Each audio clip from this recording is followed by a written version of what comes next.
I'm here with Pete Bidwell, recent graduate of the Business Accelerator. Pete, Am I a graduate? you are a graduate. Okay. Tell us about you. Where are you from? What do you do? From Cornwall originally, born in 1979. I'm a DJ. I've been a DJ for about 12 years. And I live in Ibiza. I'm based in Ibiza. And my whole life is surrounded around that world of music and Ibiza. So that's a short one. Can you describe what that's like to live in Ibiza year-round? Yeah, it's great. I mean, summertime's quite short. We've got about 4 or 5 months of really hectic time, which builds up over a 2-month period, and then is massive for like the school holidays really, and then kind of tails off. So it's a long build up from middle of May until June, July, and then beginning of September until October is, you know, slowing down again. So it's nice. And then the winter's very long, it's 7 months. So a lot of people go away. But this is my first full winter there, although I've lived there for 2 years. But things take me away, I go travelling, this, that and the other happens, so yeah. And what's it like being a DJ? Well, it's my life. So I don't look at it like that. I just like to play records. I never set out to be that. I never wanted to be in front of people. I always had a love of music. And yeah, it's just happened really. From buying music and collecting music and then going out and listening to music, listening to the records that I really loved, buying them, and then over a period of time I had a big collection, and then I bought some turntables and started to learn to mix and started to DJ that way. So it was just a slow process of, you know, things that just kept on happening. I mean, I always wanted to play like my peers, and I would chase DJs around the country and watch, you know, the same people many times, and that was how it happened really. I put on an event in 2002, it went really well, and it was in a, you know, it was like a kind of an illegal party really. My boss at the time didn't really like it, what I was doing, so gave me a bit of an ultimatum. So I left the job, moved to London.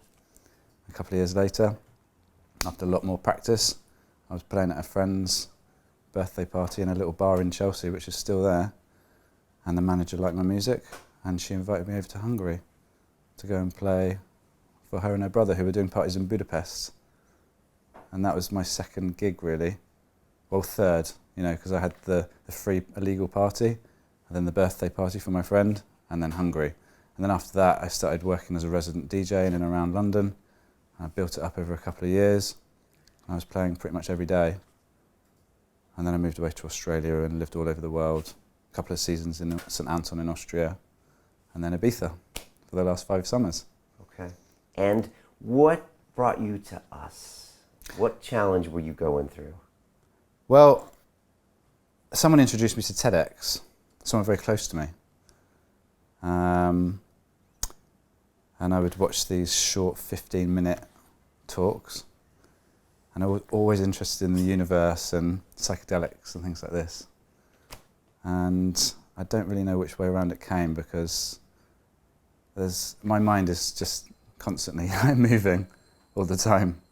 So a timeline of events is hard for me to kind of pinpoint in anything like that. And I watched, I don't know really, it was probably an ayahuasca thing, to be honest. And then he just started emailing me, I didn't stop. So. And why seek us out though on the accelerator? Like, what was going through with you in your life? Well, I mean, this is really the reason why I moved to Ibiza initially 2 years ago, because I was in a very dark place.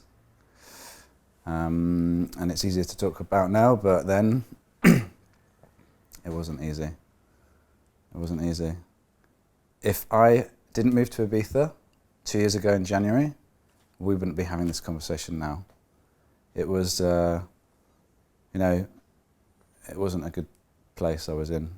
A few months later, it sort of recurred, these feelings. And, you know, part of it was this, part of it was that. One thing, I wasn't really happy with the job I was doing. I was working for a very big brand, thought I had my dream job. And, you know, you realise quite quickly that the job you're doing you're doing it because that's where you think you want to be, but you have to make sacrifices to be there. And the sacrifices I was making were playing music that I didn't really love, kind of thing. And that makes you unhappy when you're doing something you love, but you're not doing 100% what you love. So I took about a year off, and at the end of the year I found that the course was starting soon. So yeah, it all kind of came together. But I had a lot of time by myself. I started yoga about a year ago. I've been doing that for a year now, nearly every day. More recently, every day, and longer. Meditation started around the same time. But that time by myself really taught me a lot about myself as well, because I'd entered into a relationship which was kind of complicated because I met this great girl from Spain who was doing a PhD over in Auckland, and she was supposed to finish in May, and she didn't finish and she couldn't get funding, which meant she had to stay, and there was a few ups and downs between us. And, well, I didn't go. I'm here. And that's difficult as well. So, but the course was like halfway through and I had the opportunity to open or start the event, which is what I wanted to do. And I'd learnt a few skills to kind of get that rolling, but I couldn't do both. It's impossible. I had a team of 7, well, 8 including me. But managing that is, you know, when it's all friends and everybody's got a different skill set, it was early days for that. Now there's 4 of us, I think. I'm not too sure, I need to check with the people. But yeah, there's probably 4 of us now. We're 4 events in. And, well, yeah, just before I came here yesterday, I had another piece of news from the event owner, from the club owner, telling me that he wasn't happy how things were going. He wanted to cancel it. So I'm looking for a new home again. You know, I've signed a contract with these guys, so that's something I've got to deal with. So as well as graphic design and artwork and social media and... A lot of resistance. Yeah, but I'm enjoying it, you know? And I just breathe through it, you know? It's a lot better than 2 years ago when you want to put a belt up on the wall. I mean, that is not good, is it? No. And so you came to join us because you were looking to start this night in the winter, which is kind of an interesting market in Ibiza. Well, yeah, I mean, I think the thing is for me, I'm not a promoter. I may have done a few parties in the past, but, you know, when I look back, with the help of a venue or with the help of a team of people, and, you know, I don't really know people that are sort of helping do that. So I thought, well, let's try and do something ourselves. Let's see how we go. Let's try and learn how to do it. Let's get some experience, and also like the name out there at least, because I've been doing the radio for a long time now. 2012 I started doing radio, and then about 3 years ago I started pretty much what this became. 2 years ago I started my show, Circle, and we're now 101 episodes in, and my 100th episode was, you know, nearly 2 weeks ago, and I had very big artists on, which was great. And over the course of that 101 episodes, I've had quite big people come on there. You know, if I look at the list, I'm very proud of it. You know, that's partly because of who I know, but that's how it works, isn't it? It's always that. And why go ahead and join our accelerator? What made you actually make the decision to? Well, I wasn't doing anything really, and I felt like I wasn't doing anything, and I felt like I needed a bit of a kick. I hadn't played for a while. It was May time, and I tried to get residencies again, and I played in 3 or 4 places and just didn't feel it, and they didn't feel it, and didn't get any repeat work, and I was like knocking on a lot of doors, and it wasn't coming easily. It wasn't flowing. And I went back to the big brand, and that wasn't flowing easily either. And I did have an opportunity to speak to the owner of the big brand, and I didn't take it. And the reason I didn't was because I just thought, you got to move forward. You can't go back. If you go back, that's okay, but it's got to be on my terms. So, but since then, things have really moved forward for me because I've been focusing more on the genres that I'm playing rather than being a bit of an eclectic mix, which I like, but I think you need to kind of like, just focus a bit more on that. And since then, people have just come to me and I haven't really asked for it. It's just flowing. Funny how that works. It's huh? strange. It's really odd. What were the first few weeks of the Accelerator like? Oh, I really liked the first 10 days, actually, before it started. That was great. That was probably the favourite bit. If you had 10 days between every module, I'd probably be more happy. No, it was good. The first few weeks, did you say? What did you find challenging? What did you find interesting? Managing my time, actually. Yeah, managing my time was challenging because I was trying to run all my artists' social profiles, trying to start all of the Circle Ibiza ones, trying to get it right, what I was supposed to be doing in each specific social media platform, vlogging and blogging, writing copy and doing a website. It's not, I don't want to do that. I'm going to obviously do parts of those things, but it takes away my creative side. And for me to be creative, I need to be outside in nature with a sunset and a sunrise, whichever way around that happens, and just do music, just press buttons and play with sounds and, play records basically, nothing else, because you can get too bogged down in paperwork and, social media. I quite enjoy it now, but can't be bothered. But it has to be done. What did you learn from any of the students here in the class, or did you make any relationships? Yeah, I have done, yeah.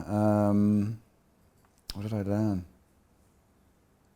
Well, it's hard to pinpoint. I need to think about it.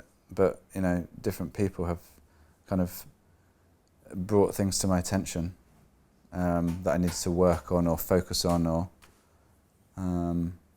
but there was a lot, and everybody was so inspiring. But when you look at people's work, you think, wow, how can I make it as good as that? But I've always thought that about myself, about everything I do. But when you see it from people that are like-minded, that's when it's more interesting, because you have a common goal, don't you? And you just want to do the best you can. So I was excited to watch your live streams on Facebook.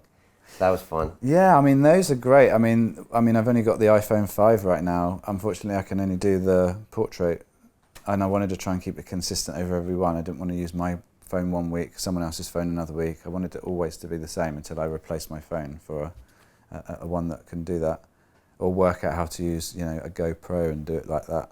So that's the next step. But it's something that I think was really important. I worked out on the first week, you can't stream the whole night in one go. It's a 4-hour limit, which I didn't know. So then we were just cutting each DJ after they played, kind of thing, and recording the audio separately and then uploading that, and that's another free product. Actually, all my free products, I've got a lot of them, a hell of a lot, because, that's one, obviously, and the radio show's another one, the vlogging and the event, there's a lot of free product, and we'll give a lot of merchandise away as well. And that's something that we're looking at doing now. And I say we because it's not just me. There are 4 of us. So, and hopefully more. You mentioned free product. Is the product ecosystem something that was something? Yeah, that that was about? early. That was early that Yeah. we talked about that. Yeah. So, but I've been pivoting daily. You know, I'm always changing things. I mean, I'm kind of sticking to some sort of timeline and like plan and how we're going to move forward. And I'm thinking where I want to be, and I know exactly where I want to be, and I know where I want to tour, and I know which cities I want to go to, and I know what contacts I want to speak to about doing Circle in different places. But it has to start in Ibiza because that's where I live. If I lived in London, it would start here. And I think 2 years after doing the radio is a good time for me to start it, because the radio is so easy for me to do. I can do it in like 3 hours. I can download all the promos that morning. I can pretty much produce it all, do my links, and get it uploaded to the station straight away, do the artwork, upload that, and it's done. And just go straight into the server, and then it's ready to play automatically. So I can do everything myself very fast. So the rest of the time I need to work on everything else. Yeah. And, you know, get everything else I do, you know, as quick and as batched up as that. That's those next things that I need to do. I mean, I would like some interns. A year from now, what does Circle look like? And just like to conclude, what do you think that vision is going to look like, or what should we expect? Well, I would like to be in Amsterdam in ADE in October, but that all depends on how this winter goes. Now I'm looking for a third venue because they've cancelled me tomorrow, which doesn't make me happy, but it's obviously a good thing.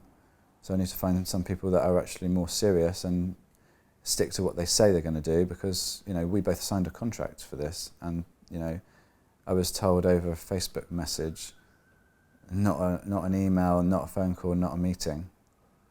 So that's something that I'm going to have to look into and deal with. I went to see the guy straight after I got the message, like midnight on Thursday night. I went there at 4 a.m. when I got up. I went to go and see him. I was like, what's happening with this? You know, you wanted me to sign a contract. Have you read your contract? You do realise what it says. You know, both parties have to give 4 weeks notice. Where's mine? This is 2 days before the event. I've had to spend money on advertising this week, you know, and you still haven't paid me from the beginning.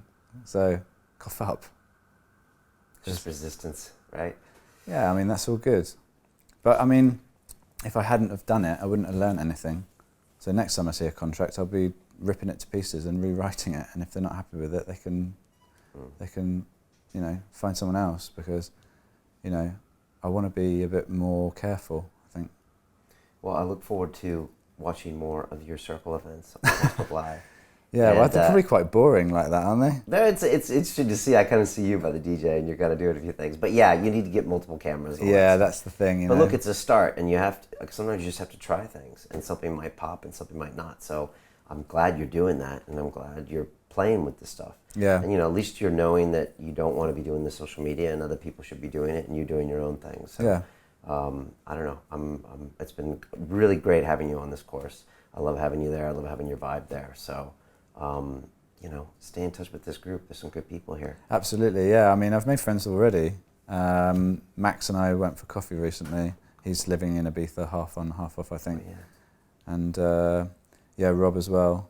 We kind of connected quite well. So I met Julie yesterday for the first time, and I think she wants to come to Ibiza for between Christmas and New Year, which is great. You know, everybody can come. So yeah, I was quite keen to meet Thomas at some point. That would be good. Yeah, he couldn't make it this weekend, but he hasn't. It's just interesting to meet people in the industry, or on the edge of the industry, or wanting to be in the industry. If I come down to Ibiza, can I come to your event? If it's in the winter, or if it's in the summer? Well, only if you sign up for the guest list. Okay, I will. With your name and email. I will. You can have my email address. Pete, thanks for being on the course. Thank you. And thanks for being open and honest about you, and I'm wishing you all the best. And like you said, as long as you're flowing with the right energy, everyone picks up on it. So absolutely, yeah. Onwards. Thank you. Thank you.